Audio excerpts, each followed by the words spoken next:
y que causan con la imposibilidad de cumplir con la obligación debida. Eso es fuerza mayor o caso fortuito en derecho civil.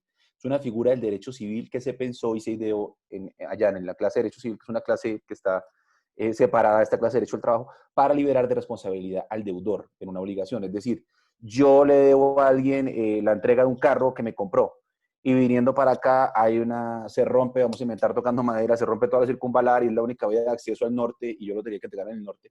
Pues el evento es excepcional, es imprevisible, es irresistible, es inimputable, es decir, yo no lo causé, y genera la imposibilidad de cumplir con la obligación que es entregar el carro. Es un ejemplo muy teórico y muy genérico inicial para explicarlo.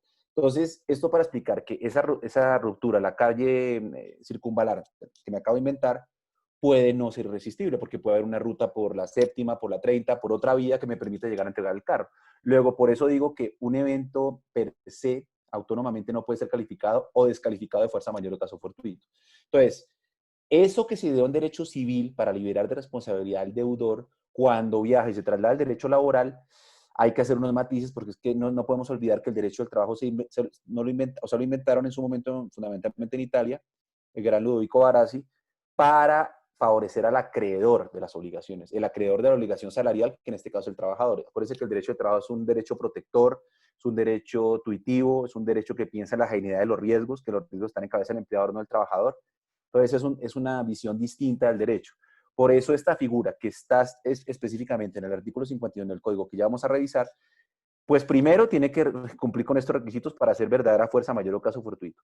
Y segundo, hay que pensar que ese viaje al derecho del trabajo tiene en la literatura varias opciones de interpretación y de aplicación de acuerdo a las teorías, digamos, en derecho comparado que existen, que es una de los temas que yo antes de esta crisis siempre analizábamos con los estudiantes en la clase de derecho comparado, cuando esa clase se daba en la especialización. Entonces, ¿qué se ha dicho de la fuerza mayor del caso fortuito en el mundo laboral? Hay una primera teoría que es aplicar eso que vimos del artículo 64 del Código Civil, es un hecho imprevisible, irresistible, inimputable, etcétera, de forma estricta el derecho laboral. No hay que cambiar nada. Para eso está el derecho civil, ya se lo inventaron, ya sabemos que es fuerza mayor caso fortuito, simplemente lo aplicamos. Más o menos es una de las opciones en la literatura internacional que ha recibido apoyos y rechazos, pero realmente sostener la aplicación estricta es complejo porque esta es una lógica diversa, como hemos hablado. Hay una segunda que es el concepto laboral de la fuerza mayor, es decir, que esa fuerza mayor que viaja del derecho civil al derecho laboral hay que tamizarla por los principios propios del derecho laboral. Entonces, la fuerza mayor del caso fortuito, pues hay que pensárselos en la lógica laboral, no en la lógica civil, para que puedan liberar de responsabilidad al deudor, en este caso el deudor empresarial, patronal. Y hay una tercera muy rápida, aquí estoy haciendo obviamente una abstracción de la presentación completa, que es la negación de la fuerza mayor, es decir, la fuerza mayor no es admisible para el derecho al trabajo, porque es que piensen lo que yo había dicho, la fuerza mayor se la inventaron para una lógica de responsabilidad, liberar de responsabilidad al deudor, y acá necesitamos es proteger al acreedor. Luego es contraria a la lógica y esta tesis lo que dice es hay que optar por la vía de negar la fuerza mayor en el derecho del trabajo. Eso pues más o menos es, son las cuatro teorías que existen en materia de derecho del trabajo y su relación con la fuerza mayor. Vamos ahora con esta introducción, digamos, muy teórica y muy referida a los aspectos más importantes de, eh, de la teoría de la fuerza mayor en el contexto laboral. Vamos ahora sí al código sustantivo para analizar desde el código qué es lo que dice el código sustantivo sobre fuerza mayor y caso fortuito y su necesaria aplicación después de la teoría que acabamos de ver. Entonces voy a poner en la pantalla el artículo 51 del Código Sustantivo que ha sido tan debatido en estos días, pero que una conferencia de este estilo pues necesita necesariamente detenerse un segundo en esta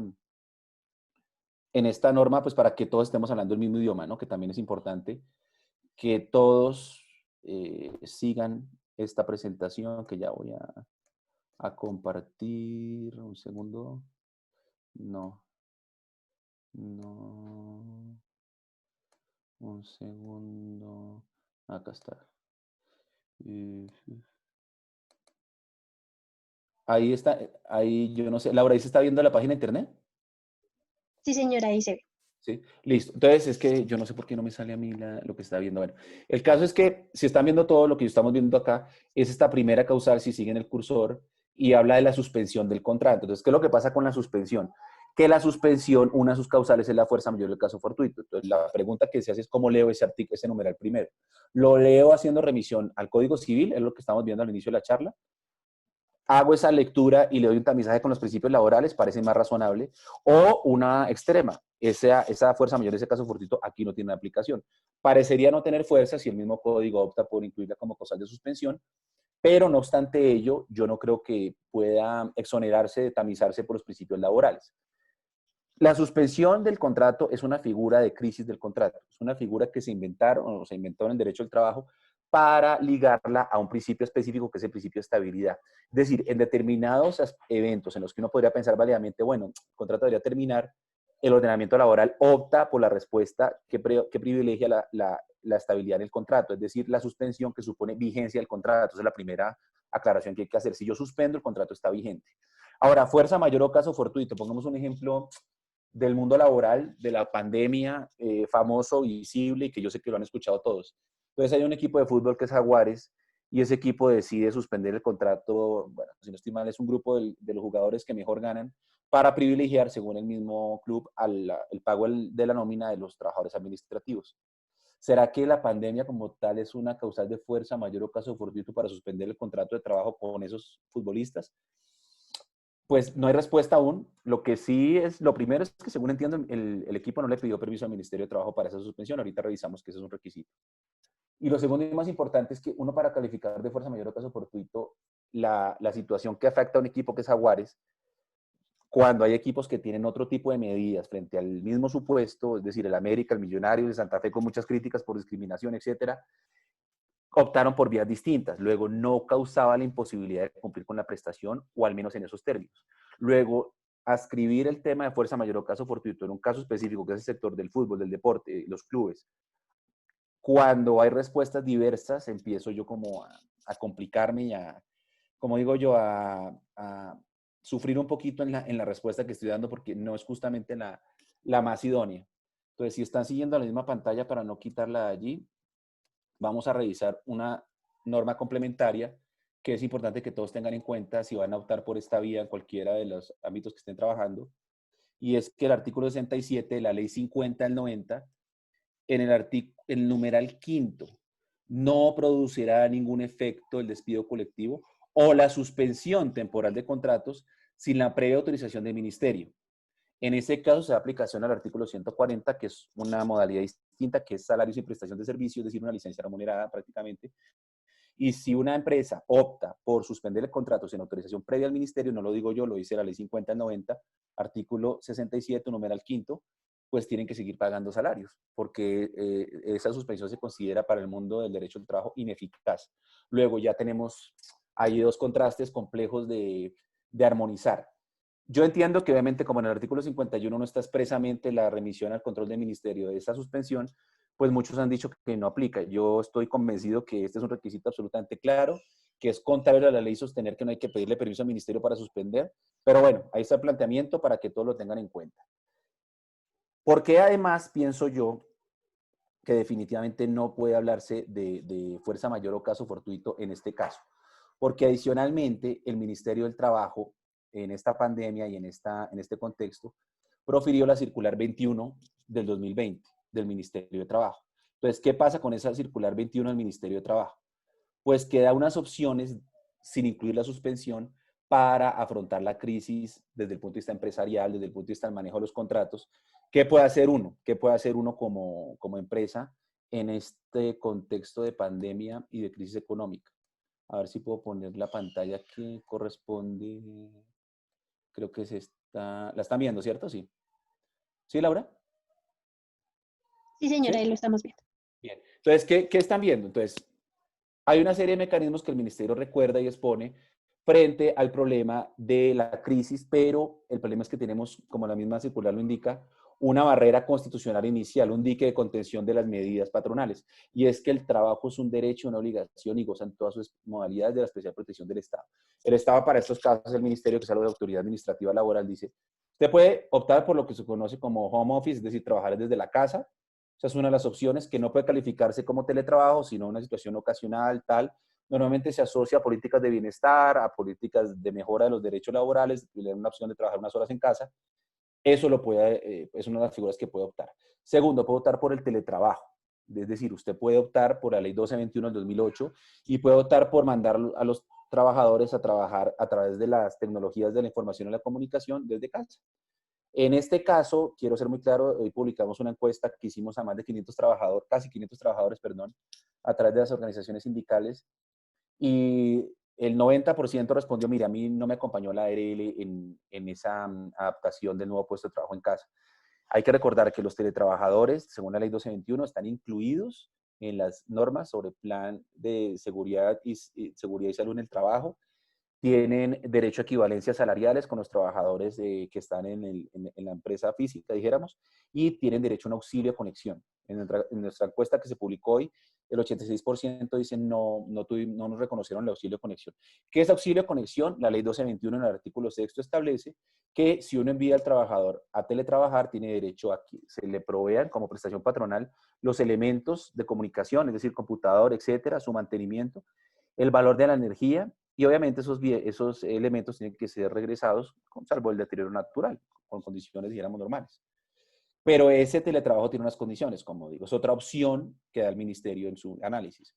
Jornada laboral flexible, pues el problema de esta es que, al menos desde mi experiencia, como no tenemos la variable tiempo fija, no sabemos cuánto va a durar esto, pues jugar con las jornadas laborales es complejo, pero es una opción que da el ministerio y que está admitida en el ordenamiento laboral. Digamos que esto es una recopilación del ministerio de qué hay en la ley laboral que pueda establecer alternativas distintas y previas a la suspensión, porque recuerden que la suspensión es no recibir el ingreso, no recibir el salario, y el salario es la deuda principal, la obligación principal en la que está interesado el trabajador.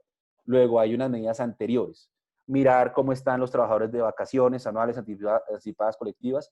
Acá hay que hacer una precisión. El decreto 488 modificó la norma en materia de fijación de la época de vacaciones. El artículo 187 del código habla de la fijación unilateral del empleador una vez cumplido el periodo de un año con 15 días de preaviso.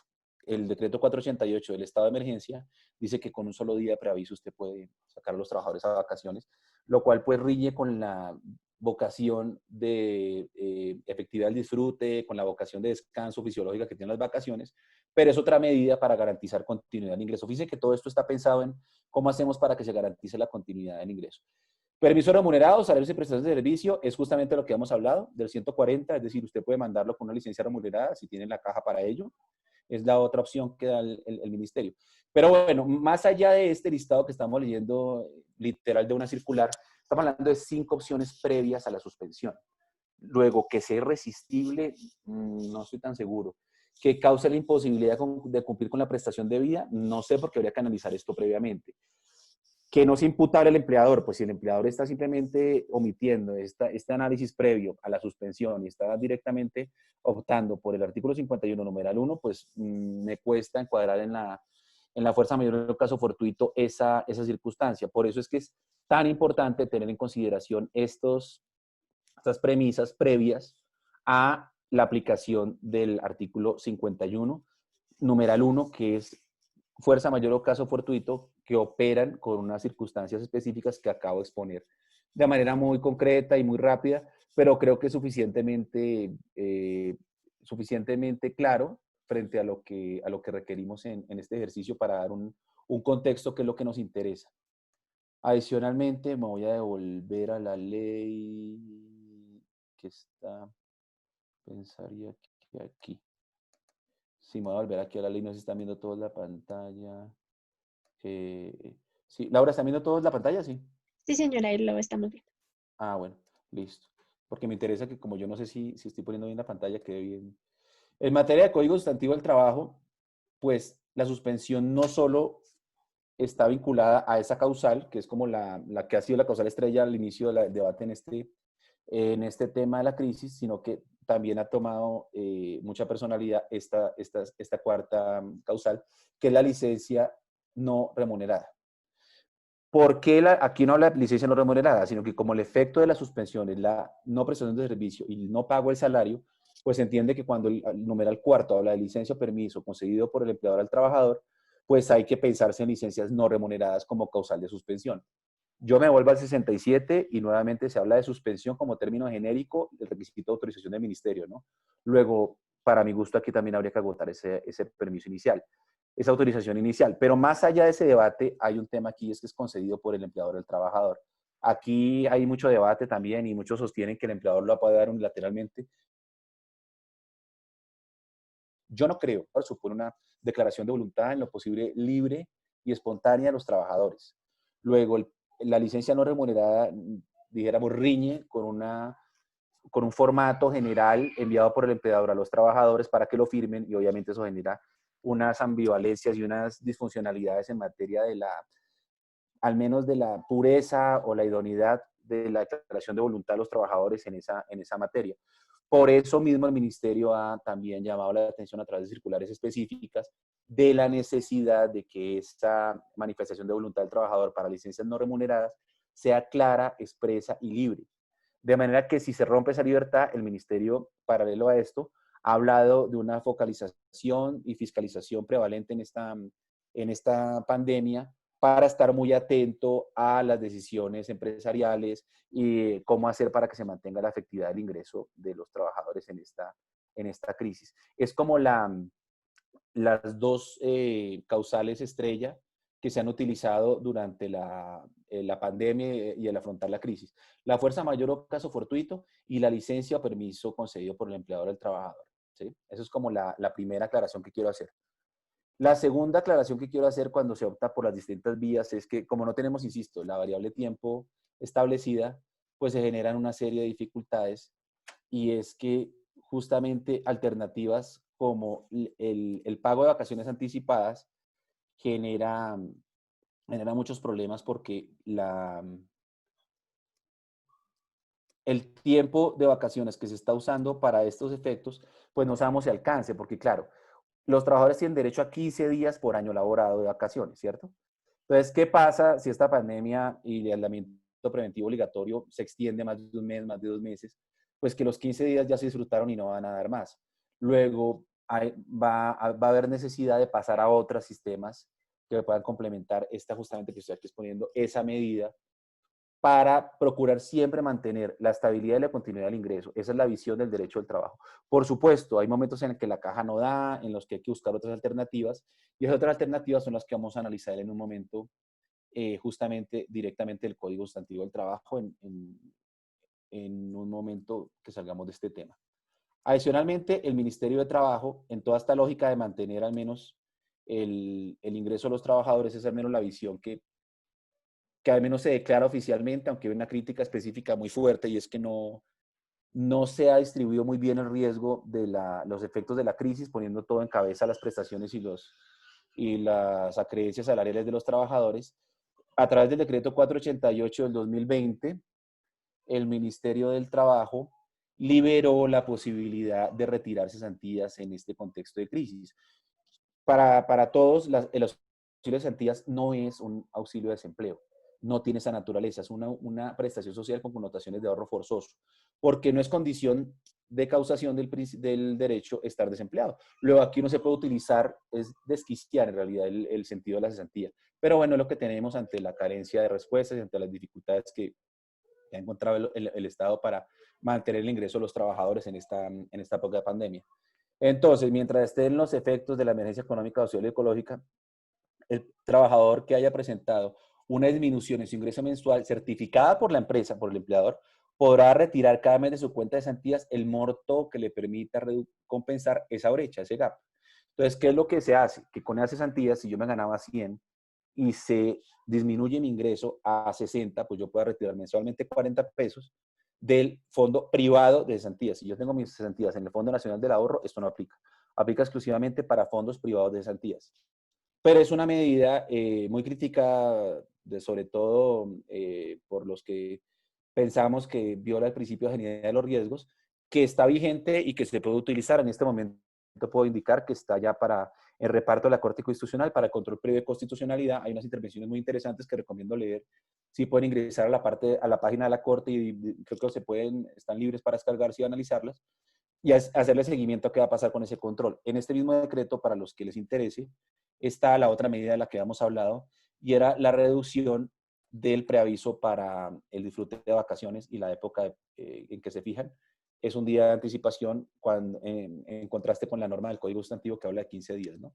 Entonces acá están las dos modificaciones importantes, o bueno, más importantes, porque todo es importante, de este decreto que además habla del famoso auxilio de desempleo de 2 salarios divididos en 3 quincenas. Bueno, hay otra serie de medidas que no estamos analizando, sino la medida estrictamente laboral por ahora, ¿vale?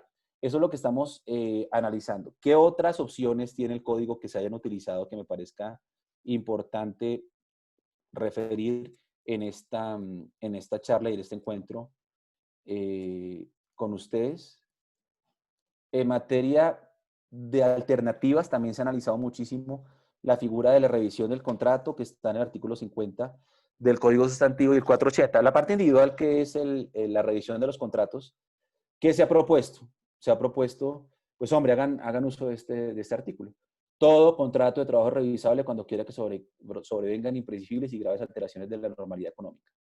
Cuando no haya acuerdo entre las partes acerca de la existencia de tales alteraciones, o sea, si no están de acuerdo trabajador y empleador en que eso existe y que amerita la revisión del contrato, debe irse a la justicia del trabajo. Luego, la justicia del trabajo, como para que todos sepan, en este momento tiene suspensión de atención al público, luego no podría presentarse una demanda o una solicitud ante la jurisdicción porque no hay atención en este momento. Luego supondría esa revisión acuerdo entre las partes. Nuevamente es muy parecido al discurso de la licencia no remunerada, pues es que estamos hablando de una relación sustancial individual asimétrica, es decir, hay disfuncionalidad de poderes. Una cosa es el poder del capital y otra cosa es el poder del trabajo. El derecho al trabajo se lo inventaron para controlar ese poder patronal y obviamente el derecho al final es un ejercicio de control del poder, en este caso el poder privado patronal, que no puede quedar liberado a simplemente un teórico acuerdo en el que hay una evidente vulneración de la libertad de expresión de la voluntad del trabajador, estaría claramente contaminado ese acuerdo y no sería válida o eficaz, por lo menos desde el punto de vista laboral, esa revisión. Pero sé que muchas empresas han optado por esta vía, mandan entonces un formato y entonces dicen, el trabajador está de acuerdo en revisar el contrato y bajar el salario, etcétera. Porque me preguntan siempre, bueno, pero la empresa puede reducir el salario unilateralmente, ¿no? Tiene que hacer una figura de revisión, buscar cómo encuentra alternativas. Y esta figura, este artículo 50, está conectado muchísimo con el 488 del decreto que acabamos de referir, que permite el retiro de cesantías para compensar la brecha que se deja de ganar.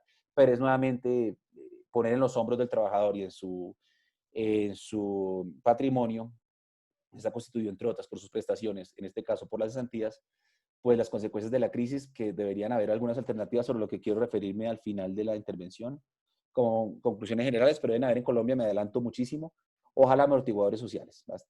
Y el 480 es como la traducción del colectivo del 50, las convenciones colectivas son revisables cuando quiera que sobrevengan imprevisibles y graves alteraciones de la normalidad económica.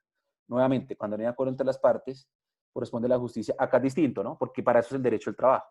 Derecho al trabajo colectivo es para compensar esa asimetría que hay en el derecho individual. Entonces acá, como hay un sindicato de por medio y hay una representatividad de los trabajadores, hay una posición contractual distinta. Acá lo que sea, desde mi experiencia y lo que he podido ver, se ha planteado es que muchas organizaciones sindicales dicen, vale, puede haber un sacrificio en este momento, pero necesitamos garantías de que sea compensable una vez termine la crisis. ¿Cómo hacemos? Porque es que fíjense que acá el diálogo es distinto. ¿Cómo hacemos para que el sacrificio no sea unilateral de los trabajadores? Acá hay un diálogo distinto y entiendo que ha operado en algunas empresas que tienen imposibilidad de mantener la actividad económica. Retomo un poquitico una cosa que se me olvidó del tema de la fuerza mayor y el caso fortuito que liga con esto también. Pues hombre, si se trata de una actividad exenta, es decir, de aquellas que en el decreto de estado de excepción del 417 y 457 del 2020 están declaradas como exentas y con posibilidades de mantener el ejercicio productivo, no tengo duda que ahí no opera ni la caso mayor, la fuerza mayor, ni el caso fortuito, ni opera ninguna de las circunstancias que estamos hablando, porque no hay ninguna alteración del orden económico para ellos. Entonces, fíjense que reitero que esto no admite respuestas generales, admite un análisis específico, juicioso, reposado de cada caso para encontrar la mejor respuesta posible, porque sí que es cierto que hay una afectación en la caja de la empresa, es clarísimo, y hay una afectación también en el ingreso de los trabajadores. Luego, hay unas contradicciones allí que son muy complejas de resolver. Eso en materia de derecho individual. y algo de colectivo de lo que está pasando con ese famoso artículo 480. Quiero, además de ello, voy a seguir en esta misma página para no salirme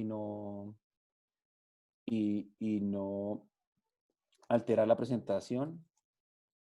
Entonces, quiero presentar un poco el informe que se hizo del Observatorio Laboral de la Universidad del Rosario sobre esta pandemia y los efectos económicos para tener un panorama un poquito más claro de los impactos no solo jurídicos, sino económicos de la pandemia, que obviamente tienen una traducción al esquema jurídico que se está adoptando, como digo, muy criticado y muy debatido, que no tiene respuestas definitivas hasta el momento, porque obviamente no tenemos respuestas de los tribunales.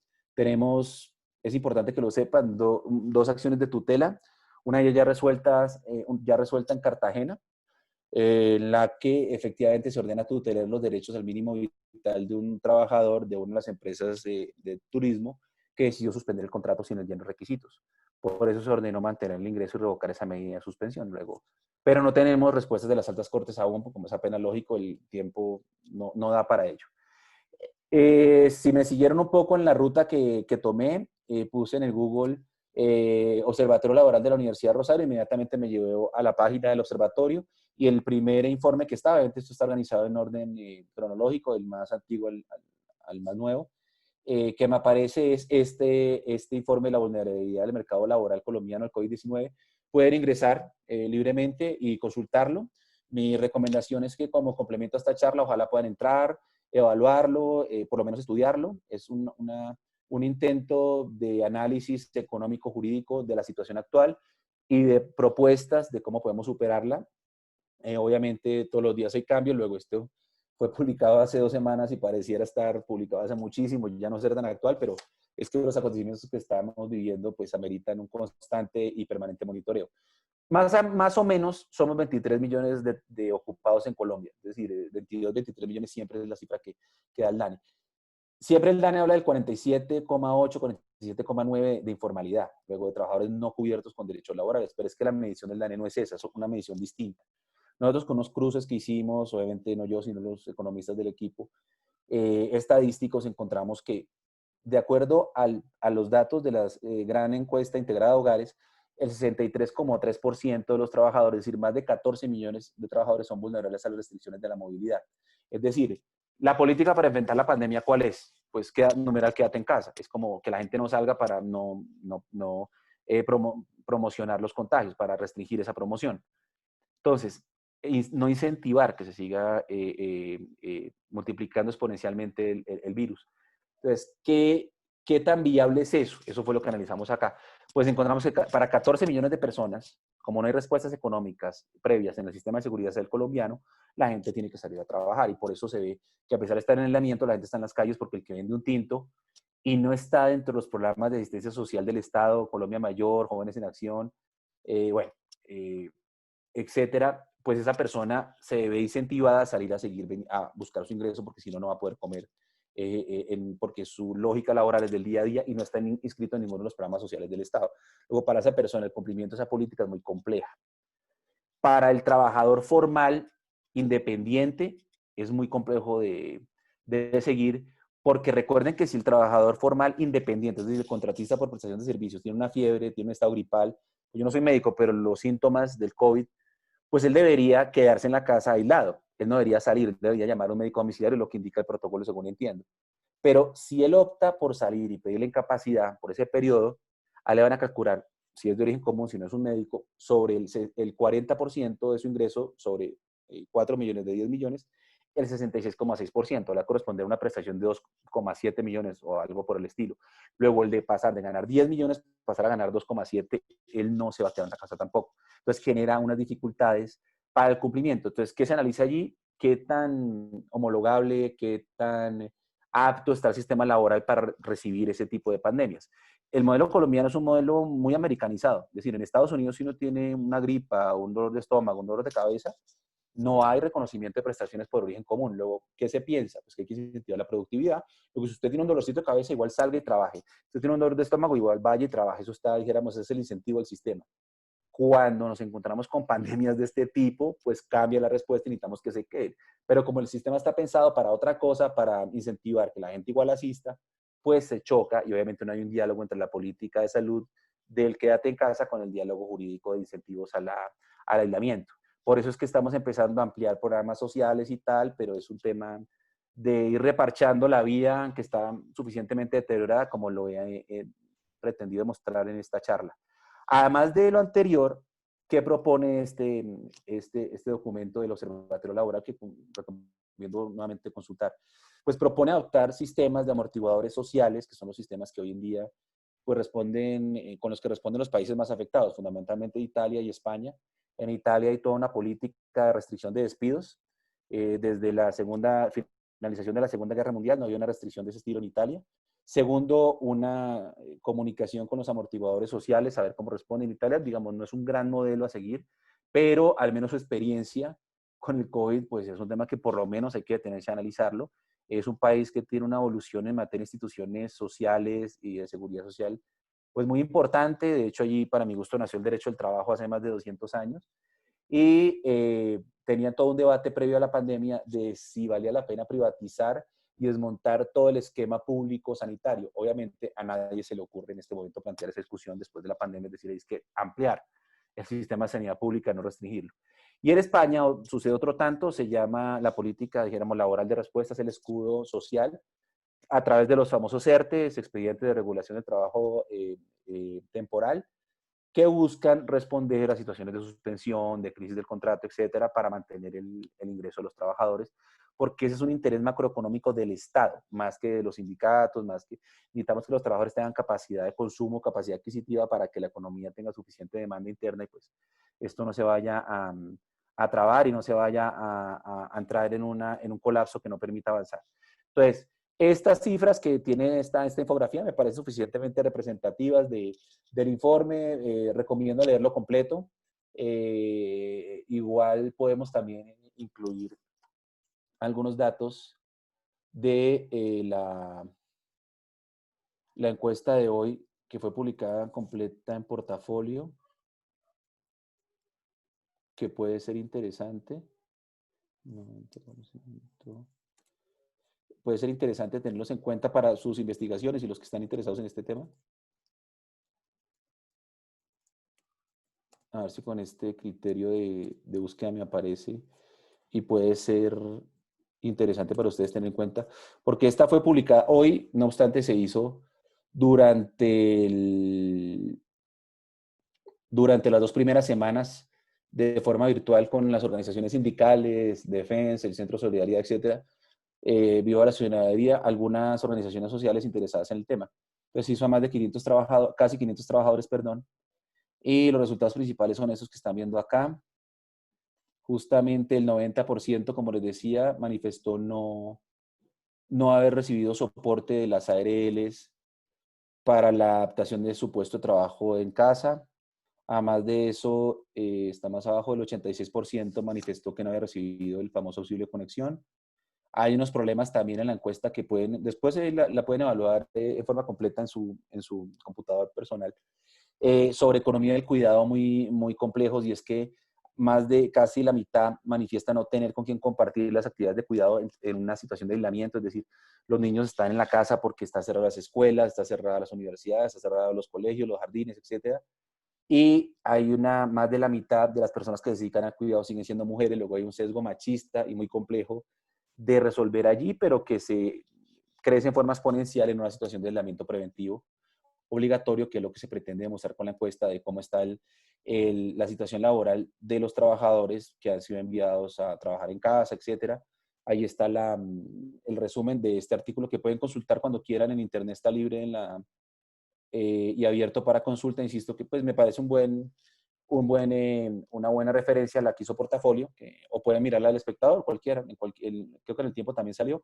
Simplemente es buscar el informe del observatorio sobre la encuesta que se hizo a casi 500 trabajadores sobre las condiciones laborales en la época de COVID-19. No sé, Laura, si tienes algunas preguntas o algo para privilegiar las preguntas como habíamos advertido. Sí, doctor. Entonces, pues si le parece bien, damos inicio al espacio de preguntas. Hay algunas que ya han ido escribiendo en el chat. No sé si prefiere que las lea y las resuelve o prefiere revisarlas usted directamente.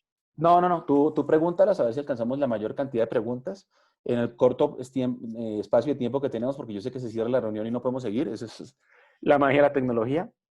Listo. Pero empecemos para que no... eso genera una disciplina muy fuerte de puntualidad en el ingreso y en la salida que uno no tiene cuando hace las cosas personalmente. Fíjense que todo tiene su lado positivo y su enseñanza. Entonces, si quieres, Listo, sí, empecemos. sí. Si tú lees la literal y miramos si le encontramos Listo. la respuesta. Entonces, pregunta Sandra Rodríguez, si en el mecanismo de trabajo en casa aplicaría que la empresa deba reconocer valores de gasto de energía e internet. Sí, la respuesta es sí, Sandra. La ley 1221 del 2008 establece, lo que pasa es que, claro, cuando se hizo el debate de esa ley, nosotros como observatorio propusimos que se llamara así auxilio de conexión, como se llama en Portugal. Como quedó en uno de los literales de derechos de los trabajadores, que es el sexto, no es tan visible, pero sí, y porque no se llama así, entonces no quedó como teorizado así. Fíjense que aquí es importante estar los nombres. Como no fue de esa forma adoptado, entonces a veces se pierde en la lectura y muchos no lo tienen en cuenta, pero quiero probar mi respuesta a Sandra directamente de la ley. La respuesta es sí, Sandra, la respuesta es absolutamente sí. Ya pongo la pantalla para que se pueda probar mi afirmación y está acá. Perdón. Ah, pero no está viendo todavía tengo que compartir la pantalla, ¿no? Sí, señor. Entonces voy a, espérame un segundo, sí. Es que no veo dónde. Voy a tratar de compartirla acá, a ver si puedo. Ah, es que lo tenía mal puesto. Ya. Vamos a ir acá. Acá está. Este es el artículo sexto de la ley 1221 del 2008. Entonces, la respuesta para Sandra es, los empleadores deberán proveer y garantizar el mantenimiento de los equipos de los teletrabajadores, conexiones, programas, valor de la energía, desplazamientos, los elementos y el valor de la energía. Ahí están. Los elementos y medios suministrados no podrán ser usados por persona distinta y al final hay que devolverlos en buen estado salvo el deterioro natural. Luego ahí está la prestación patronal, que para mí debería llamarse auxilio de conexión en un manual de derecho al trabajo para visibilizarla. Pero justamente la pregunta es porque fíjate que está allí como una de las obligaciones del empleador. Obviamente no es que no exista, sino que yo creo que la debieron haber titulado con algo que llamara la atención para que se empezar a visibilizar y a generar eficacia de esa norma. Pero como digo, el 86% de los trabajadores, según la encuesta que hicimos nosotros de 478, declaró no haber recibido ese auxilio de conexión. Creo que es una respuesta relativamente completa, Laura. Si quieres, sigue que otra. Doctor Edwin Sánchez pregunta si tiene validez que envíen a vacaciones a un empleado que en realidad solo están pagas porque igual le hacen firmar un documento donde se establece que tiene que seguir trabajando. Otra vez la pregunta. O sea, que ahí se envía al trabajador en vacaciones y Sí, las señor. vacaciones están pagas, pero él sigue trabajando. Sí, pero adicionalmente le hacen firmar un documento donde establecen que igual tiene que seguir trabajando. No, en derecho al trabajo rige el principio de primacía de la realidad. Las vacaciones, no lo dije, es un problema, seguramente en mi exposición, se rigen por dos principios básicos, que son no afectación del servicio y efectividad del descanso. Están en la ley, justamente en el mismo artículo de la fijación de época de vacaciones. Luego, según la exposición de la pregunta, pues no hay efectividad del descanso. Es que las vacaciones se explican desde el punto de vista fisiológico de reposo necesario del trabajador. Luego, si yo a los trabajadores los envío a vacaciones, les hago firmar un documento de que efectivamente la están disfrutando, pero el señor sigue trabajando, ese señor se lesiona una mano, se rompe una pierna, se cae, se rompe la columna, toco madera, que eso no pase, por supuesto, pero pase primero una cobertura de la ARL, de la Administradora de Riesgos Laborales. Segundo, pues evidentemente él tiene derecho a reclamar todo lo que, dijéramos, lo que derive de ello por negligencia del empleador, dado que no ha permitido que se disfrute del periodo de vacaciones y eso genera unas afectaciones fisiológicas y psicológicas evidentes que van seguramente causantes determinantes del perjuicio que se haya causado por el accidente o enfermedad laboral que haya adquirido el trabajador. Y tercero, lo más importante, insisto, es que aquí rige la primacía de la realidad. Luego, si el trabajador efectivamente no está descansando, pues no es vacaciones, que en vacaciones, cuando uno las define en cualquier manual o en cualquier texto, es descanso remunerado. Entonces, si no es descanso, no es vacaciones. Si no es remunerado, tampoco. Aprovecho la pregunta porque en algún otro foro me preguntaban, bueno, y si lo sacan a usted a descansar de vacaciones y no le pagan, pues no es vacaciones, que no es remunerado. Entonces, aprovecho la pregunta para resolver la pregunta al revés. ¿Listo? Listo, Laura. ¿Qué otra? Listo, doctor. Nubia Vargas pregunta si en caso de que el contrato de trabajo esté próximo a vencer, la empresa podrá y es legal no realizar la renovación al mismo. Pregunta difícil. Sí, conozco varios casos por dos vías. Por la vía que pregunta Novia de la no renovación del término fijo y por la vía de la duración de la obra que llega a su fin. En realidad, en Colombia, dando el preaviso, hay una terminación del contrato y no un despido. Sin embargo, según la sentencia C-16 del 98, el empleador debe verificar que las causas subsistan para las que fue contratado el trabajador y si tuvo buena conducta. Si ocurren esos dos elementos, el empleador debe renovar el contrato. Lo que pasa es que es una sentencia, sí es de constitucionalidad, pero eso que estoy diciendo que en la parte emotiva hay todo un debate. Luego la respuesta no es tan simple. En principio, dijéramos, alguien que defienda la empresa va a decir que es una causal de terminación y no hay despido. Con el simple preaviso, pues la ley lo está habilitando en el artículo 46, pero hay que revisarlo porque insisto que la sentencia 16 de 2000, del 98 pues tiene unas implicaciones que hay que evaluar y en este periodo pues yo no sé si se crecen en valor, ¿no? Pero es una respuesta compleja porque la visión patronal tradicional va a decir que es una terminación del contrato y no hay despido, es un mutuo acuerdo de fondo del plazo fijo pactado. Una respuesta distinta va a indicar que hay que analizar el contenido considerativo de la sentencia 16 del 98. Es una respuesta compleja. Yo prefiero optar por el respeto del presidente constitucional. Pero sigamos. Doctor, Diana Costa pregunta, si yo tengo comisiones, ¿me las pueden quitar? Depende, no sé. O sea, depende si fueron pactadas perdón, con un momento de causación específico que ya fue verificado o que no lo ha sido. Es decir, pongamos un ejemplo fácil, la venta de apartamento. Entonces, ¿cómo quedó redactada la comisión en la cláusula del contrato? Primero, regla, las comisiones son salarios siempre, según el artículo 127, modificado por el artículo 14 de la ley 50 del 90, ahí no hay duda. Pero entonces, ¿cuál es el ejemplo? Que yo firmé en la cláusula que la comisión se perfecciona cuando se firma, voy a inventar, la promesa de compraventa. Entonces, si ya se firmó, ya se causó la comisión, no me la pueden, sería expropiatorio. Pero si lo que sucede es que yo estaba terminando el negocio y no se alcanzó a firmar la promesa y nunca se perfeccionó el negocio con la promesa como indica la cláusula, por esta crisis pues no se van a causar. Ahora, en lo que sigue, en el contexto de la crisis, pues si yo no puedo vender ningún apartamento en mi ejemplo, pues no es que me las quiten, sino que no se están causando. Entonces ahí lo que pasa es que no es que hay una disminución del derecho, sino que el derecho está condicionado a unas circunstancias de venta o lo que sea que no se han perfeccionado en ese contexto, según entiendo la pregunta. Listo, doctor. Continuamos. Sandra Rodríguez pregunta, ¿puede el empleador reducir salario unilateralmente enviando un otro sí al contrato para firmarlo? No, la reducción unilateral del salario está proscrita en el ordenamiento laboral colombiano. Unilateralmente no podría hacerlo. De fondo está haciendo, según la pregunta que ahorita evaluamos, pero ese supone acuerdo del trabajador y el empleador también, como lo leímos allí. Luego, si pasa, lo que está pasando es que te mandan una carta general que te acepta y es una fórmula preimpresa a 50, 100 trabajadores, pues normalmente un juez va a pensar, hombre, no fue suficientemente libre y espontánea ese acuerdo y esa expresión de voluntad de los trabajadores, luego va a estar contaminada esa expresión de voluntad y por eso el Ministerio del Trabajo llama la atención específicamente sobre los temas de licencia no remunerada.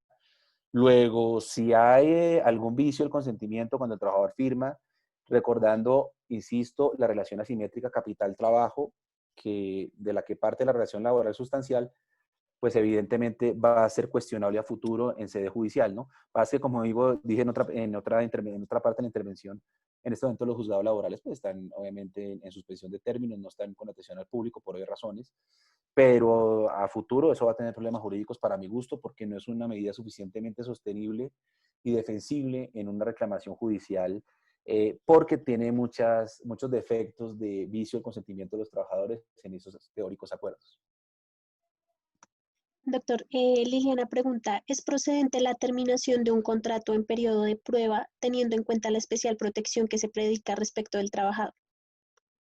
Sí, el problema de esa pregunta es que el Código Sustantivo, dijéramos que establece como efecto general del periodo de prueba la libertad de rescisión de cualquiera de las partes, del trabajador o del empleador.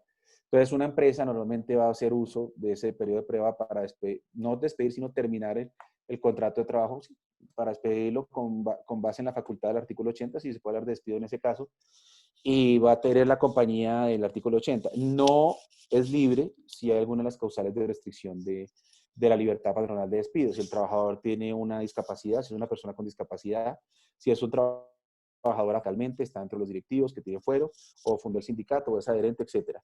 O es una trabajadora en estado de embarazo, o es un trabajador que promueve una denuncia por acoso laboral, o es un trabajador que tiene un fuero, por ejemplo, porque estuvo secuestrado un tiempo. Si tiene alguno de los esquemas de protección foral del código, yo para mi gusto sí creo que prevalece la protección a la maternidad, a la situación de debilidad manifiesta por salud, etcétera, sobre la libertad de rescisión del periodo de prueba. Pero si no tiene una de esas garantías forales, va a terminar prevaleciendo la garantía del artículo 80 de rescisión unilateral de cualquiera de las dos partes, es decir, de despido. Listo, doctor. Sofía pregunta si el transporte se paga en teletrabajo. Es una buena pregunta. Ahora, ¿el auxilio de transporte hay que pagarlo o no en teletrabajo? Mi respuesta sería no, pero hay que pagar el auxilio de conexión. Entonces ahí, claro, porque yo entiendo, yo como empleador digo, vale, pero si ya no hay una ley o un decreto que me fije la distancia para que se cause el auxilio de transporte, yo tendría que pagarlo si el trabajador no se está desplazando. Entonces él puede decir que por la naturaleza jurídica del auxilio de transporte, la ley primera del 63, pues no tiene una distancia para que se cause, pero de todas formas pierden sentido pagar ese auxilio de transporte. Es una respuesta admisible y que puede tener algún grado de lógica sustentable, pero lo que no puede liberarse entonces del auxilio de conexión, que es algo que tiene toda la relación, toda la vigencia y todo el vínculo de la ley 1221 del 2008. Creo que es una respuesta mucho más completa que simplemente sostener que no se pague el auxilio de transporte, que es un tema debatible aún. En la literatura no tiene una respuesta definitiva, pero más allá de eso prefiero responderla como que sobre eso las dudas se resolverán en su momento, pero lo que no puede dar duda es que hay que pagar el auxilio de conexión, que creo que no es suficientemente visible. Por eso es tan importante ese tipo de espacios, para expresarlo, para verlo, para probarlo sobre la ley como lo hicimos y demostrar que es un derecho que se está incumpliendo en el 86% de los casos según la encuesta que hicimos, ¿no? Sí, ¿qué otra pregunta, Laura? Doctor, preguntan si es posible que amplíe la explicación sobre las actividades de ARL en teletrabajo y las que existe como trabajo en casa. Sí, sobre la ARL con trabajo, está viendo la pantalla. Ah, no, no he compartido pantalla, ¿cierto? No. No, señor. ¿Cierto? No la he compartido. Aquí la voy a compartir. Ahí sí la están viendo, ¿cierto? Sí. Entonces, el mismo artículo sexto de la ley 1221 del 2008 establece claramente que el trabajador que es enviado a desarrollar actividades de teletrabajo tiene que estar con todas las condiciones de protección en materia de seguridad social y salud y riesgos laborales. Además de eso, debe estar inscrito en el programa de salud ocupacional de la empresa, que está justamente aquí más adelante, aquí está justamente, y que está incluido en los planes de salud ocupacional de la empresa. Entonces, ¿de qué se trata esto? Pues que si a mí me envían a teletrabajar, pues ojalá esta ley, insisto, es del 2008, debería haber todo un esquema de adaptación para que la ARL acompañe al trabajador a esa rápido trabajo y la utilización del teletrabajo. Es decir, voy a poner un ejemplo. El trabajador tiene en su estudio personal ubicado el computador de forma que la luz hace un contraste que va dañando la retina, entonces hay que aconsejarlo a través de un médico laboral, pues que hay que poner bien el computador para que no haga ese contraste. El tema de la postura para evitar una escoliosis, pues hombre, tiene una silla un poquito bajita, entonces cuando él se sienta y son más de 8 horas, pues va a generar una afectación de la columna, etcétera. El tema de la postura de los brazos con el tema del túnel carpiano o una tendinitis muy fuerte, pues si no tiene una buena posición, va a generarse toda una serie de riesgos o contingencias sobre los cuales el empleador tiene un deber de diligencia en la prevención. Entonces, por eso es que es tan importante cuando se hace uso del teletrabajo, mantener al trabajador en los programas de salud ocupacional y el acompañamiento de la ARL para esa modalidad que supone acuerdo entre el empleador y el trabajador, ¿no? Eso no se puede olvidar. El teletrabajo es una modalidad que supone un pacto entre el empleador y el trabajador para adoptarla. ¿Listo? ¿Qué otra pregunta, Laura, que queda muy poquito tiempo para ver si aprovechamos? Sí, señor. En caso de que la empresa realmente no tenga el dinero disponible para pago de nóminas, ¿cómo debe proceder? Si realmente la caja no da, yo creo que hay que usar la imaginación en esto y al final se puede pactar, creo yo, con los trabajadores unas fórmulas que pues no son las idóneas, sino no son las, a las que uno aspiraría, pero hay fórmulas de pactamente que sea verdaderamente consensuada con los trabajadores para liberar las cesantías y cubrir esa brecha, manteniendo unos niveles de ingresos posibles para la empresa. Por ejemplo, vamos a inventarle, vamos a pagar a todo el 60%, estoy inventando, del ingreso salarial que tienen, y se libera las cesantías por el decreto 488 que vimos, con el compromiso, estoy inventando una fórmula X, con el compromiso de cuando esto pase, vamos a inventar en junio o en mayo, bueno, no sé cuándo va a pasar, vamos a inventar que en junio, si como está la cosa, el 1 de junio, pues la empresa va a hacer el esfuerzo que cuando retome la actividad del ejercicio económico, va a compensar ese 40% dejado de pagar y que fue imputado a cesantías para que los trabajadores tengan unas primas adicionales una vez la productividad de X cifra en el PIB. Estoy inventando. Como, es decir, buscar a través de la imaginación las opciones que da la ley, respuestas que permitan garantizar la continuidad del ingreso, obviamente la viabilidad de la empresa, porque es que estamos hablando de la mayoría en este país son pequeñas empresas luego, no tienen la caja suficiente para aguantar 3 o 4 meses sin ejercicio productivo y pagando salarios, eso lo entiendo, pero buscar la forma de mantener de todas formas el nivel más idóneo y más viable de garantías para los trabajadores y obviamente un sacrificio ser compensado con el esfuerzo de todos a través de acuerdos como ese. Ojalá mediados por organización sindical, porque como insisto, una cosa es negociar con un trabajador individualmente y otra cosa es con la organización sindical, que tiene un poder negocial diverso y unas condiciones de asunción de compromisos distintos, ¿no? Creo yo. Doctor, los trabajadores que se encuentran en proceso de calificación de pérdida de la capacidad laboral y se encuentran con incapacidad durante la cuarentena, ¿se les puede enviar a vacaciones? No, porque si, otra vez, los trabajadores que están en proceso de calificación, si están en proceso de calificación y están incapacitados, no se pueden enviar a vacaciones. Luego, una cosa es estar incapacitado, luego recibiendo un subsidio por incapacidad, sea por origen común o por origen profesional, y otra cosa distinta es estar de vacaciones. Luego, no pueden confundirse los conceptos de que porque la persona está accediendo a un subsidio por incapacidad, está disfrutando de vacaciones. Son conceptos antagónicos que no pueden confundirse y que no pueden utilizarse para ir sacrificando el derecho al disfrute de las vacaciones como descanso remunerado. Cuando le expiden documento a un trabajador de aislamiento obligatorio por 15 días porque cumple la sintomatología COVID-19, pero no le expiden incapacidad, ¿qué se debe hacer? Pues el que prevalece sobre el jurídico, ¿no? Si él tiene el tema de aislamiento por COVID-19, porque entiendo la pregunta que él pues, ya es portador del virus, entiendo y esta parte sí es médica, debe llamar para que haya atención domiciliaria inicialmente y bueno, se llevan a cabo los protocolos médicos, hay que llevar una UCI, bueno, eso ya es médico. Pero desde el punto de vista jurídico, sí debe haber una incapacidad, por supuesto, pero es lo que decía justamente ahorita, que dónde está el incentivo para tomar esa incapacidad. Ahí el esquema laboral colombiano es vulnerable absolutamente y no tiene suficientes cierres de los circuitos. Pero más allá de eso, el médico debe dar una incapacidad, porque pues, obviamente es un tema de restricción de la promoción exponencial y crecimiento exponencial, perdón, del virus. Luego debe haber una incapacidad. Si no la hay, pues el trabajador, el problema es que va a tener que salir para no perder el trabajo y obviamente va a contrariar la política general de aislamiento para controlar la expansión del virus, ¿no? ¿Qué pasa con aquellos jefes que están aprovechándose del teletrabajo, extendiendo el horario de trabajo, no pagan las horas extras e intimidan aludiendo que no se tiene compromiso con la empresa? ¿Esto puede constituir acoso laboral? Si es como me lo estás planteando, hay que evaluarlo porque puede ser acoso laboral efectivamente, pero quiero, ¿están viendo ahí, Laura, la ley? Sí. Sí, señor.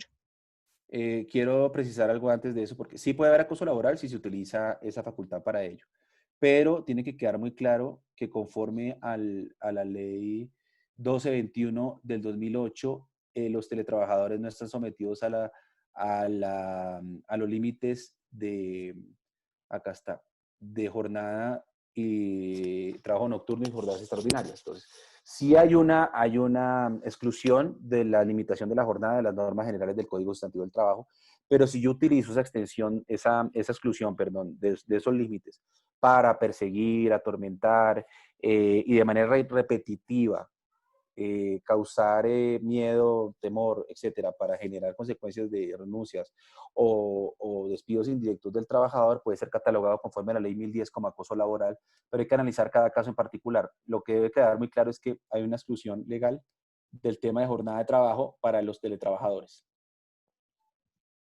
Doctor, en el caso de un trabajador cuya actividad no se pueda realizar por teletrabajo, ¿el pago de su salario debe realizarse incluyendo el auxilio de transporte?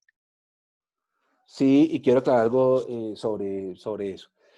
También escribimos un artículo sobre lo que está pasando es que empresas no exentas del aislamiento obligatorio están obligando a los trabajadores a ir a trabajar. Entonces, un trabajador que está en una empresa no exenta y le dicen tienes que venir a trabajar o si no, pues vas a sufrir las sanciones, despidos, etcétera. El señor se para y va a trabajar y obviamente recibe la multa. Entonces, obviamente la alcaldesa dijo, vamos a sancionar a las empresas que obligan a los trabajadores en actividades no exentas a trasladarse a su sitio de trabajo, lo cual es ponerlos en peligro de forma. Más allá de eso, si el trabajador no usa, digamos, no se traslada al sitio de trabajo, siendo, dijéramos, habiendo instrucciones de trasladarse al sitio de trabajo presencial en materia de actividades no exentas, el trabajador puede perfectamente no ir y cualquier sanción, suspensión, despido fundado en esa circunstancia, pues es ineficaz porque hay una norma de orden público que prevalece sobre la directriz patronal. Las órdenes patronales no están por encima de las órdenes de orden público, sobre todo en un estado de emergencia social, económica, social, ecológica. Luego prevalece la orden de aislamiento y el trabajador puede perfectamente poner. La subordinación no implica deber ciego de seguimiento de órdenes e instrucciones, sino que hay posibilidades de desatenderlas en casos como este, en el que hay una norma de orden público que prevalece sobre la instrucción patronal. El Ministerio de Trabajo no cataloga el coronavirus como fuerza mayor y manifestó que quien decide esto será el juez laboral. Es decir, que esto es arriesgarse a que lo sancionen. Sí, es que es una buena pregunta. Claro, salió en todos los medios que el ministerio dijo es que nosotros no calificamos si hubo fuerza mayor o caso fortuito. Eso es correcto. Pero nosotros leímos ahorita que el 67 de la ley 50 del 90 sí dice que para yo suspender tengo que tener autorización del ministerio establece esto sí, eso, esto no es, no, da autorización, conforme a unos criterios distintos. Quien califica que hubo fuerza mayor, caso fortuito, es un juez de la República, en este caso del trabajo, con segunda instancia en el tribunal y con casación en la Corte Suprema. Eso es distinto. Entonces, calificar de fuerza mayor o caso fortuito no está en cabeza de los inspectores de trabajo, pero sí la autorización para proceder con esa medida, ¿no?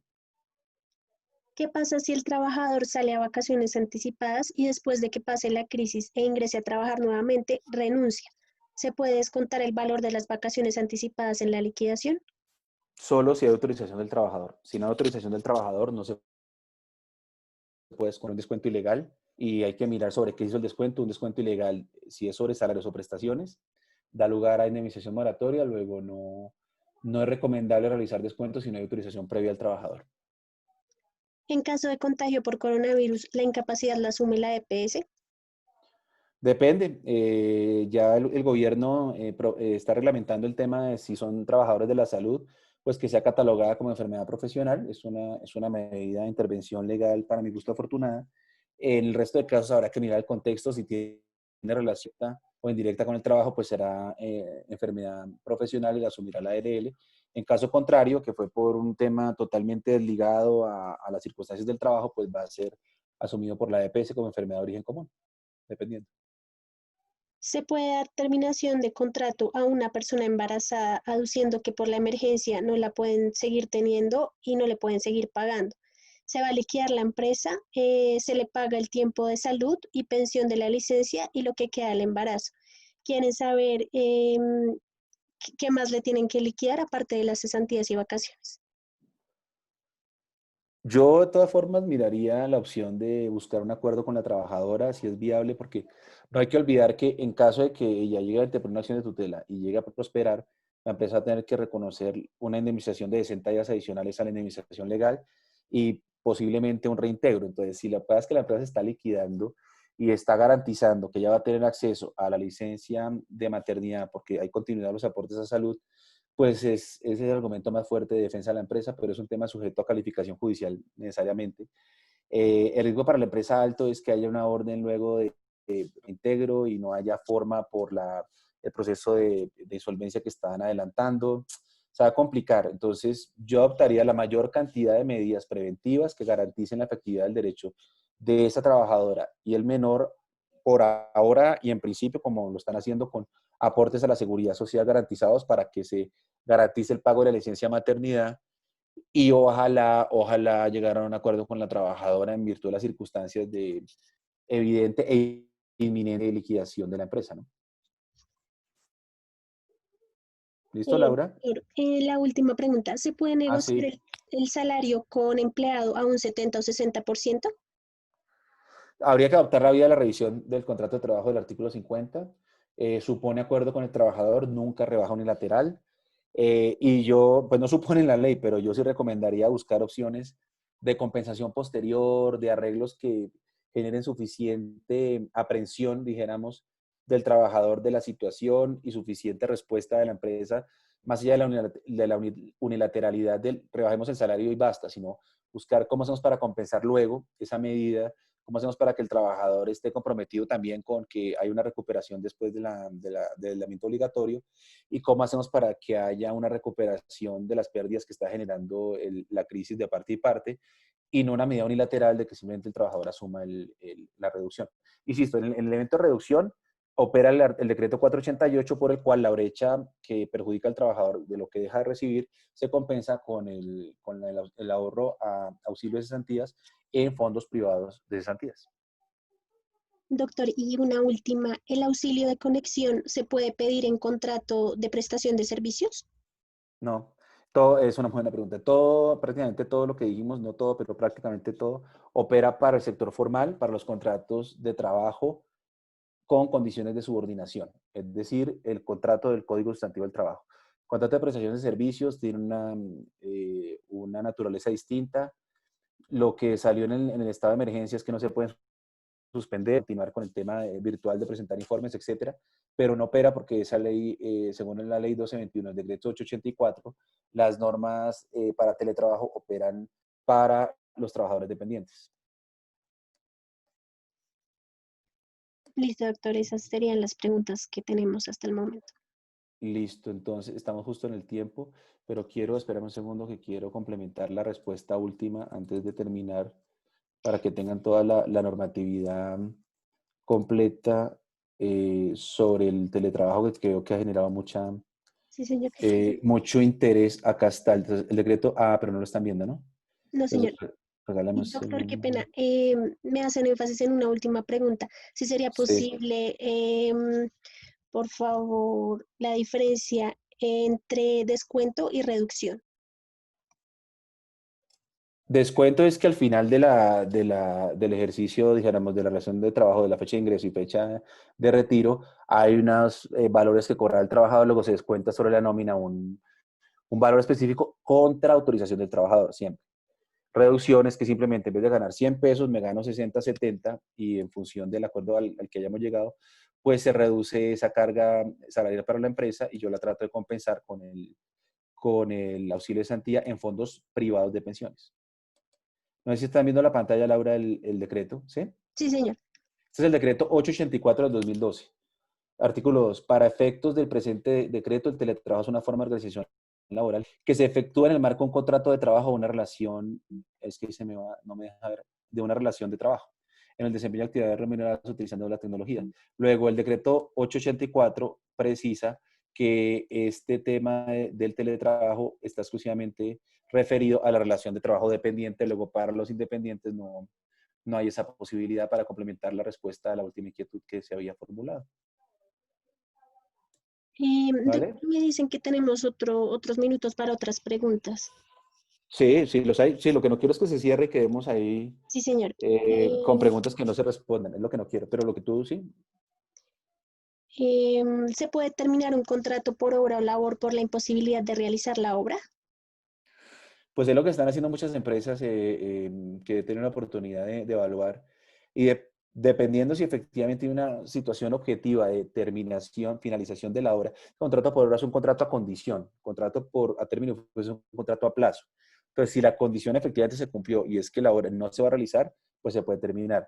Si lo que pasa es que se pospone, hay que buscar una alternativa distinta. Si lo que sucede es que de 10 trabajadores a 6 se les argumenta que se terminó la obra para la cual fueron contratados, se ejecutó pues la hora para la cual fueron contratados y a 4 se dice que se mantiene, pues son contradicciones insostenibles en una reclamación judicial que son ciertamente no seguir el criterio de la norma. El criterio de la norma es si efectivamente una terminación de la obra para la cual fue contratado el trabajador, hay una causal de terminación, no de despido, pero tiene que estar efectivamente conectada con la realidad. Doctor, ¿qué pasa si un conductor que transporta alimentos para una empresa exenta se contagia en el ejercicio de sus funciones? Que habrá, si es como lo están cantando, fue por causa con ocasión del trabajo, habrá una enfermedad laboral para el conductor. Obviamente una vez se ha diagnosticado, bueno, yo en tema médico no sé, pero teóricamente va a ser enviado en cuarentena, si llega a complicarse el tema tocando madera, va a ir a cuidados intensivos y todo ese tiempo va a generar una respuesta de subsidio por incapacidad que por ser de origen laboral, perdón, en este caso, va a ser reconocida al 100% del salario base que se declaró a la seguridad social. ¿Qué pasa si al trabajador ya se le pagaron las vacaciones? ¿Se puede suspender? Si hay alternativas distintas y previas conforme a la circular 21, hay que primero evaluar esas alternativas. Si definitivamente el trabajador ya había tomado las vacaciones, lo que puede hacerse es buscar una forma de que si es la única alternativa que tiene, por supuesto, se vayan otorgando vacaciones que están por causarse y una vez el trabajador reingrese se supere pues el tema del aislamiento, empieza a laborar y se compense ese tiempo, dijéramos, perdón, tiempo para ir reconociendo el tiempo de causación de las vacaciones que fueron concedidas durante la pandemia. Es decir, si se conceden, va a inventar 10 días de vacaciones, pues que esos 10 días representen unos 8 o 9 meses de trabajo que van a reconocer unas vacaciones ya disfrutadas. Habría que tomar una autorización de descuento previa por si se retira antes de la causación del derecho. Doctor, preguntan si es posible aclarar la diferencia entre teletrabajo y trabajo en casa. Sí, es una diferencia.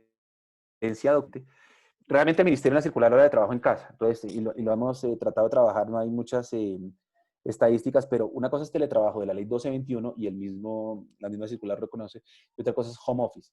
Trabajo en casa son trabajos ocasionales, puntuales, absolutamente limitados en el tiempo, que normalmente están ligados a políticas de bienestar de las empresas para permitir que haya algunas horas destinadas a trabajo desde la casa.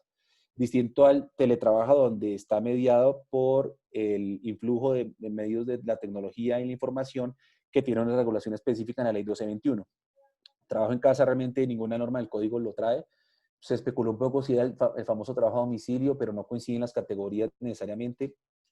Luego, al final es una diferencia doctrinal, pero siempre que haya teletrabajo de la ley 1221 hay que reconocer, como digo, tres cosas básicas, aunque hay más, pero equidad salarial, inclusión en los programas de salud ocupacional y seguridad y salud en el trabajo, y auxilio conexión, que veo que normalmente no se reconoce como lo demuestra la encuesta que acabo de compartir. Doctor, me dicen que tenemos tiempo, 15 minutos más, entonces voy a seguir compartiéndole preguntas, si le parece. Sí, las que haya y hasta que haya, si hay posibilidad de conexión para no perjudicar al que sigue Sí, en el señor. uso de la plataforma, ¿no? Es lo que no quisiera. Preguntan sobre la validez y efecto de la suspensión del contrato de trabajo bajo mutuo acuerdo, pagando seguridad social, caja de compensación familiar y sin afectación a la prima legal. Sin afectación a la prima legal. Bueno, en realidad eso es un debate muy interesante y es que, claro, cuando yo miro, vamos a poner nuevamente el artículo para contestar esa pregunta. Cuando yo miro el Código Sustantivo del Trabajo y lo analizo en materia de suspensión del contrato de trabajo, hay que analizar los efectos. Entonces, la pregunta la entiendo. La pregunta es, ¿qué pasa si yo simplemente lo que hago es acordar con el trabajador una suspensión del contrato? La fuente va a ser un acuerdo del trabajador y el empleador, luego. Sí, vamos a decir que por acuerdo del trabajador y el empleador hubo obstante debe haber autorización del ministerio, porque el ministerio, según el artículo 67 de la ley 50, tiene que intervenir. Y hay unos efectos obligatorios y unos efectos optativos, facultativos de la suspensión. El obligatorio es que necesariamente para que sea suspensión tiene que no haber prestación de servicio y no haber pago del salario, para que sea calificado como suspensión. Sin embargo, hay unas consecuencias que sí son optativas del empleador fundamentalmente, y son las siguientes. Están viéndolo ahí, ¿no? El 53. Sí, señor. Para el empleador corren las obligaciones que correspondan, perdón, pueden descontarse esos periodos para liquidar vacaciones, cesantías y jubilaciones. Entonces, como no está allí la prima de servicios, no se sabe si la prima puede descontarse el tiempo de suspensión para su liquidación o no. Acá sí hay un debate, y es que si la ley no lo incluye, pues debe interpretarse que la ley quiso excluirlo, y hay un principio de efecto útil de la ley que acompaña esa interpretación. En contraste, hay otra interpretación posible, y es que la prima de servicios corresponde a 15 días por semestre laborado. Luego, si no se elabora en el semestre o periodo, debe descontarse. Luego hay un debate allí, y lo que propone la fórmula que se está exponiendo en la pregunta es que quede claro por acuerdo entre las partes que esos periodos no se van a suspender para prima de servicios. Es una buena alternativa, y que, según entendí, se mantengan los pagos a la seguridad social. Eso no está en este decreto, en la ley, perdón, sino está en el decreto 806 del 98. Hay que mantener el pago, al menos en salud, y en pensiones se recibe el pago completo del empleador y trabajador a la seguridad social. Luego, la novedad de pagar seguridad social en la suspensión está prevista en la ley, de todas formas, precedentemente, porque además las sentencias de la Corte sí lo entienden, hay que seguir pagando aportes a la seguridad social. Y el efecto de mantener esos tiempos para prima de servicios, pues es una de las compensaciones que tendrían los trabajadores como garantía del periodo de suspensión teóricamente acordado allí, ¿no? En Mm, la redacción de la pregunta que entiendo.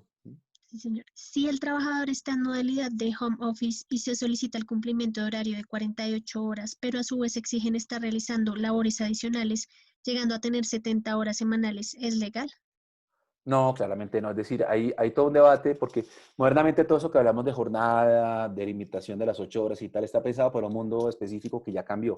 Pues hoy se habla de derecho a la desconexión, se habla de temas de avanzada.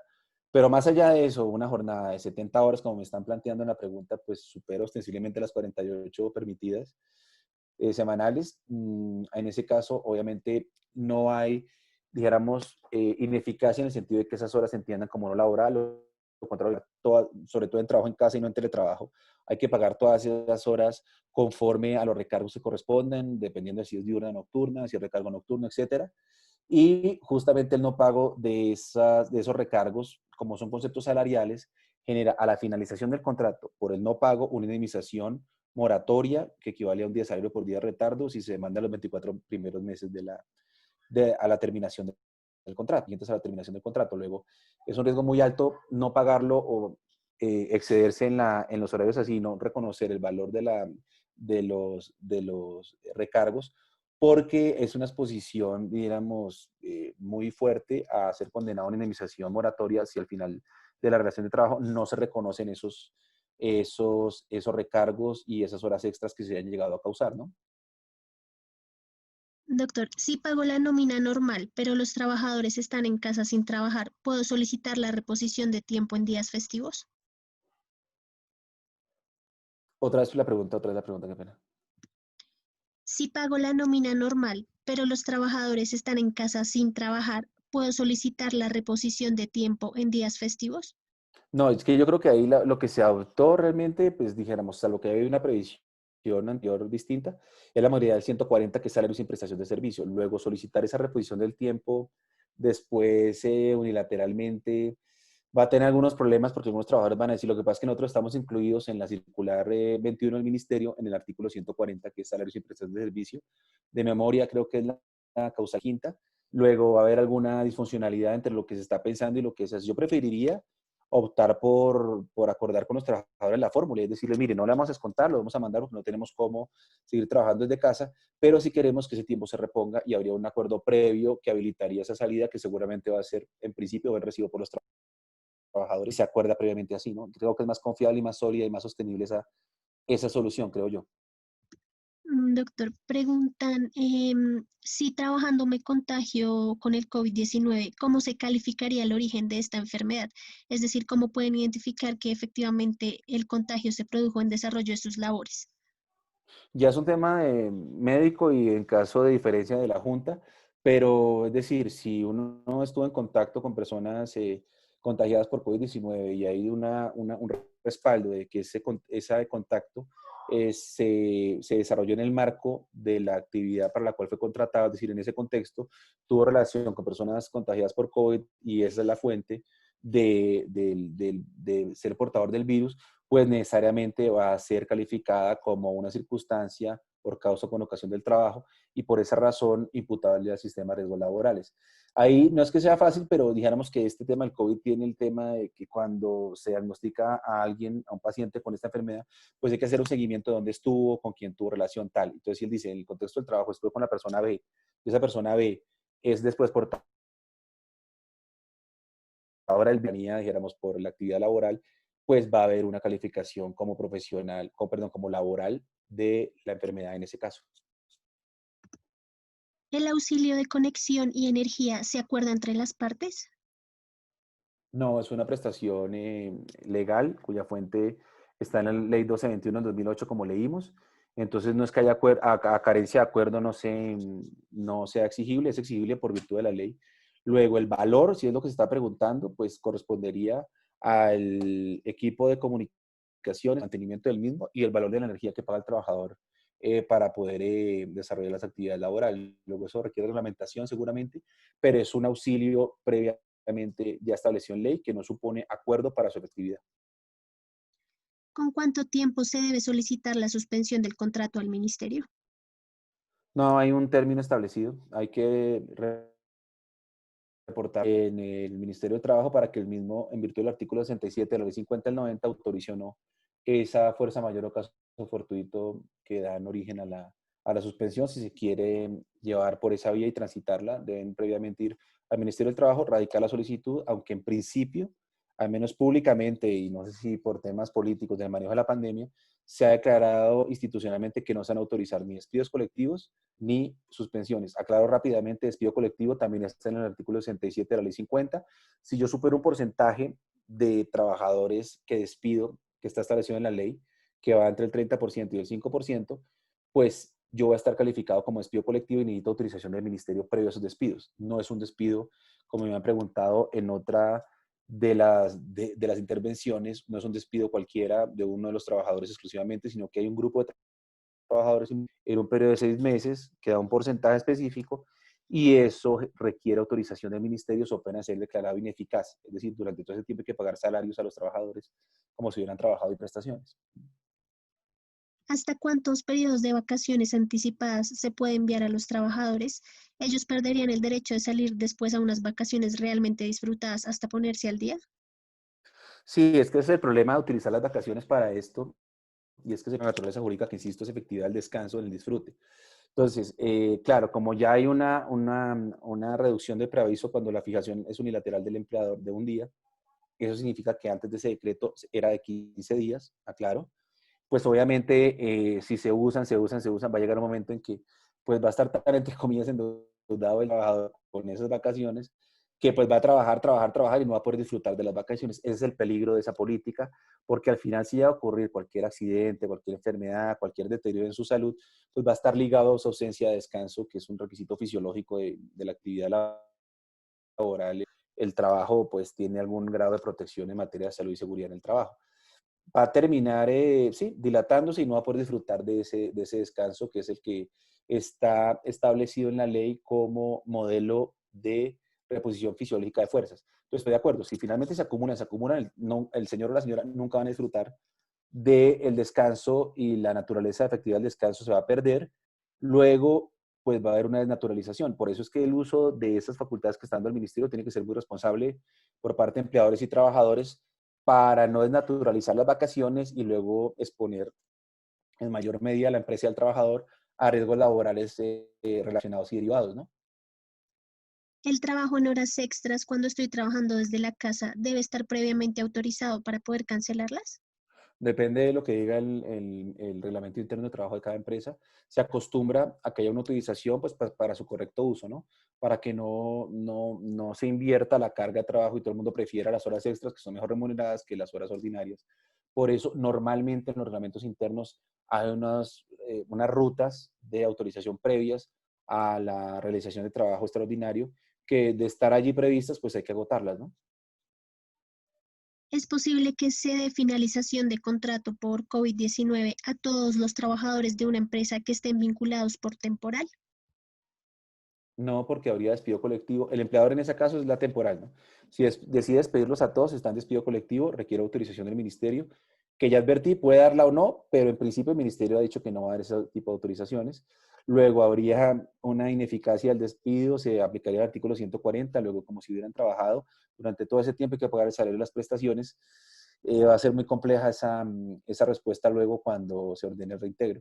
Pero en principio hay que aclarar que siendo trabajadores en misión, según entiendo la pregunta, su verdadero empleador es la empresa de servicios temporales y si la empresa de servicios temporales pues realiza esos despidos, va a ser, si es de todos, pues no va a tener duda que va a ser calificado como despido colectivo. Si no tiene autorización del ministerio, van a ser a su reintegro, ¿no? Dentro del auxilio de conexión, ¿se puede incluir la conexión a Internet? Es una de las ampliaciones que puede incluirse, pero lo que ordena la ley, insisto, es al menos energía, equipos y valores de los desplazamientos. Obviamente debería pensarse en incluir ese tipo de gastos porque es que son, ¿cuál es la naturaleza del auxilio de conexión? Pues que yo al ser trasladado a mi casa, pues ya cuando yo me meto a internet, hago esta conferencia, etcétera, la energía la estoy pagando yo. El computador lo estoy poniendo yo. Los medios poniendo yo. Y justamente el derecho del trabajo, una de sus características es que los medios de producción se separan entre el trabajador y el trabajo mediando el empleador. Por eso nació el derecho al trabajo, cuando los trabajadores tienen que ir a las fábricas para poder producir y ya no son artesanos, etcétera. Algo similar ocurre acá. Entonces, si lo que está invirtiendo es el costo de la producción para el trabajador, debe buscarse fórmulas como el auxilio de conexión para corregir eso y que siga siendo, como digo, en principio de genera los riesgos y los costos del empleador y no del trabajador en materia de producción. Si los trabajadores no pueden hacer teletrabajo ni trabajo presencial y ya se les dieron vacaciones, ¿qué paso debo seguir como empresa? Si ya se dieron vacaciones, es que es el problema, lo que digo, la variable tiempo. Como no tenemos una variable tiempo específica, no sabemos cómo regular esto y cómo hacer, por ejemplo, turnos con jornadas flexibles, etcétera, porque no sabemos cuánto va a durar.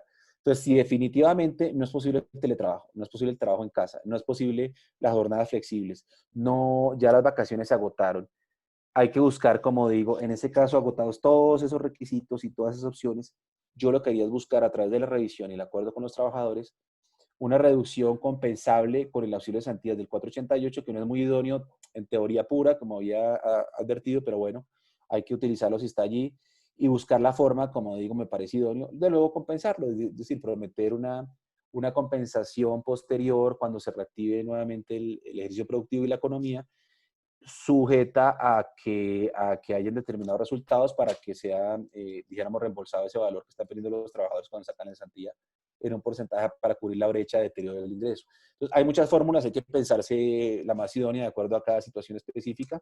Simplemente doy ejemplos de las que he visto, algunas que me parecen interesantes, pero siempre buscando, como digo, una repartición de los riesgos de la situación que estamos viviendo.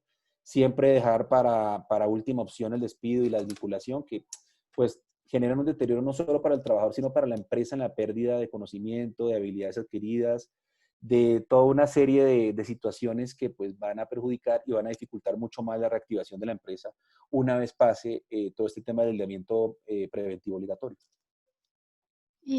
Doctor, es una realidad que quienes nos encontramos trabajando en casa a raíz de la contingencia estamos catalogados como teletrabajo.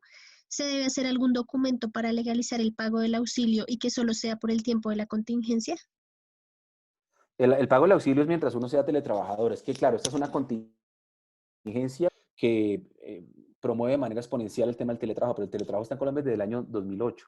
Luego, si a mí desde el año 2008 me envían en teletrabajo por determinadas circunstancias que pueden no necesariamente estar ligadas a la crisis, sino reorganización de los espacios físicos de la empresa, etcétera, situación, por ejemplo, de una situación de discapacidad que solo permite que seas de la casa, etcétera, a través del teletrabajo, Todas circunstancias habilitan el tema del auxilio de conexión. Luego, no hay que habilitar un clausulado específico, sino seguir el mandato de la ley 1221 del 2008 y como pagar la cesantía, como pagar la prima, como pagar las prestaciones, pues uno sigue lo que dice el código. No necesita una cláusula específica dentro del contrato. Si uno la incluye, pues está bien, es reiterado, no, nada obsta para ello, pero por no incluirla no significa que no esté presente porque acá se trata del cumplimiento de un mandato legal, que es el que acabamos de mostrar hace un momento en la ley 1221 del 2008.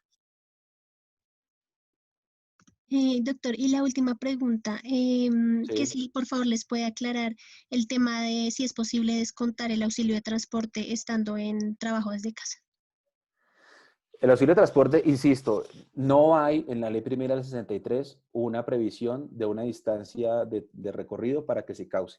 Luego, antiguamente había una distancia de 1 kilómetro, pero eso ya fue derogado en criterio del Consejo de Estado, el decreto 12 de 18, perdón, 1259 ya fue, según el criterio del Consejo de Estado, derogado. Luego, la ley primera del 63 no trae ese criterio de distancia para causación del auxilio de transporte, solo que uno venga menos de 2 salarios mínimos.